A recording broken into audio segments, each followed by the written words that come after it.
Deixa sempre claro o que tu fazes e porquê o fazes. As pessoas, quando interagem com a tua marca pessoal, seja no teu site, no e-mail que tu envias ou numa conversa que estejas a ter com ela, devem saber sempre, logo de imediato, o que é que tu fazes e porquê o fazes, o que é que te motiva a fazer isso. Não te limites a recitar o teu currículo. Se te limitares a recitar todos os pontos do teu currículo, a pessoa com quem estás a falar vai adormecer de pé. É como os anúncios. De quais gostas mais?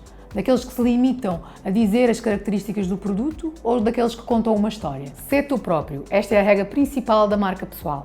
Tens de ser tu próprio, tens de ser fiel a quem tu és. Não caias na tentação de mentir só para impressionar. A primeira regra da marca pessoal é seres verdadeiro. Não vale a pena inventar. Não é sustentável ao longo do tempo. É como nos anúncios. Eu posso mentir e dizer que este produto funciona de uma determinada forma e tu compras e ele não funciona. Não vais voltar a comprar, pois não? Não aborreças as pessoas. As pessoas, regra geral, gostam mais de se ouvir do que ouvir os outros. Se não tiveres uma coisa realmente interessante a dizer, ninguém te vai ouvir. Andamos todos demasiado ocupados para apanhar secas. Vá lá. Ser criativo na tua abordagem.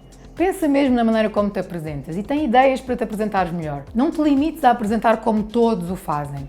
Tem uma ideia para te apresentares e apresenta-te de uma maneira diferente e criativa. Espero que tenham gostado. Não se esqueçam de seguir a Doméstica nas redes sociais. E se quiserem saber mais sobre o copywriting aplicado à marca pessoal, façam o meu curso online na Doméstica.